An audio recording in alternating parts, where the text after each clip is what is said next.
يا سيد المرسلين اما بعد فاعوذ باللہ من الشیطان الرجیم بسم اللہ الرحمن الرحیم درود پاک پڑھ لیں اللہم صلی علی سیدنا و مولانا محمد وبارک وسلم صلاۃ و سلام علیک یا سیدی یا رسول اللہ۔ نماز کے فرائض میں سے جو دوسرا فرض ہے وہ ہے قرات۔ انشاءاللہ قرات کے حوالے سے چند جو ہے وہ مسائل ہم انشاءاللہ سماعت کریں گے۔ سب سے پہلے سوال یہ ہے کہ قرات سے کیا مراد ہے؟ قرات اس کا نام ہے جواب، قرات اس کا نام ہے کہ تمام حروف مخارج سے ادا کیے جائیں، کہ ہر حرف غیر سے صحیح طور پر ممتاز ہو جائے، اور آہستہ پڑھنے میں بھی اتنا ہونا ضرور ہے کہ خود سنے۔ اگر حروف کی تصحیح تو کی مگر اس قدر آہستہ کہ خود نہ سنا اور کوئی مانے، مثلا شور و گل یا شکل سماعت یعنی بہرا بھی نہیں ہے، تو ایسی صورت میں اس کی نماز نہیں ہوگی۔ اتنی مقدار میں پڑھنا ہے کہ کم از کم جو ہے وہ بندہ خود جو ہے وہ سن لے۔ اتنی مقدار میں نہیں پڑھنا کہ برابر والے لوگ بھی پریشان ہو جائے، صرف اتنی مقدار میں پڑھنا ہے کہ خود بھی انسان جو ہے وہ سن لے۔ قرات کے علاوہ بھی جہاں پڑھنے کا حکم ہے اس سے مراد جو یہی ہے کہ اتنی مقدار میں پڑھے کہ کم از کم جو ہے وہ خود سن لے۔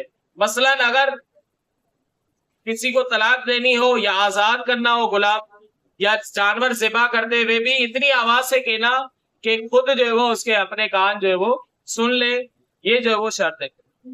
نماز میں کتنی قرات فرض ہے؟ جواب یہ مطلقاً ایک آیت پڑھنا یہ فرض ہے، اور مطلقاً ایک آیت پڑھنا فرض کی 2 رکعتوں میں، اور وتر اور نوافل کی ہر رکعت میں امام اور منفرد پر جو وہ فرض ہے۔ امام اور منفرد اسے کہتے ہیں جو اکیلے طور پر اپنی نماز پڑھ رہا ہو، اور امام جو نماز پڑھانے والا ہو۔ باقی مقتدی کے لیے مسئلہ ہے، مقتدی کے لیے امام کے پیچھے قرات کرنے کا کیا حکم ہے؟ تو جواب یہ ہے مقتدی کو کسی نماز میں قرات جائز نہیں، نہ فاتحہ، نہ آیت، نہ آہستہ نمازوں میں، نہ جاری نمازوں میں۔ امام کی قرات مقتدی کی قرات کے لیے کافی ہے۔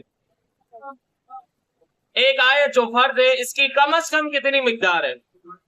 چھوٹی آیت جس میں 2 یا 2 سے زائد کلمات ہو، پڑھ لینے سے فرض ادا ہو جائے گا۔ اور اگر ایک ہی حرف کی آیت ہو، مثلا صاد، حروف مقطعات جیسے صاد، نون، قاف کے بعض قراتوں میں ان کو ایک آیت مانا ہے، تو اس کے پڑھنے سے فرض ادا نہ ہوگا اگرچہ ان کی تکرار کرتا رہے۔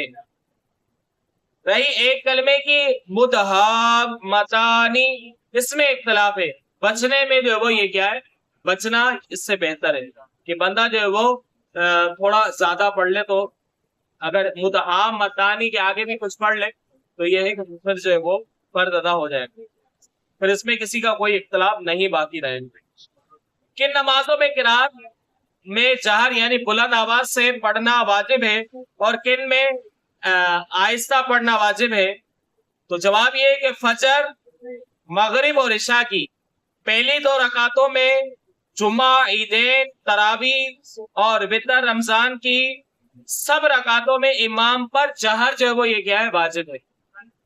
مغرب کی تیسری، عشاء کی تیسری، چوتھی، ظہر، عصر کی تمام رکعتوں میں آہستہ پڑھنا یہ واجب ہے۔ جہر اور سر کی کیا حد ہے؟ جہر کے یہ معنی ہے کہ دوسرے لوگ یعنی وہ کے صف اول میں ہیں سن لے، یعنی جو پہلی صف والے کم از کم یہ افراد تو سن لیں، یہ ادنا درجہ ہے، اور اعلیٰ کے لیے کوئی حد مقرر نہیں، آہستہ یہ خود سن سکے۔ تنہا جماعت سے نوافل پڑھے تو قرات میں جہر کرے یا سر؟ جواب یہ دن کے نوافل میں آہستہ پڑھنا واجب، اور رات کے نوافل میں احتیاط ہے۔ اگر تنہا پڑھے اور جماعت سے رات کے نوافل پڑھے تو جہر جو ہے وہ کیا ہو جائے گا، واجب ہو جائے گا۔ جہری نمازوں میں مفرد جہر کرے گا یا سر؟ جو اکیلے نماز پڑھ رہا ہے یہ جاری نماز کے ساتھ پڑھے گا یا سری نماز کے ساتھ؟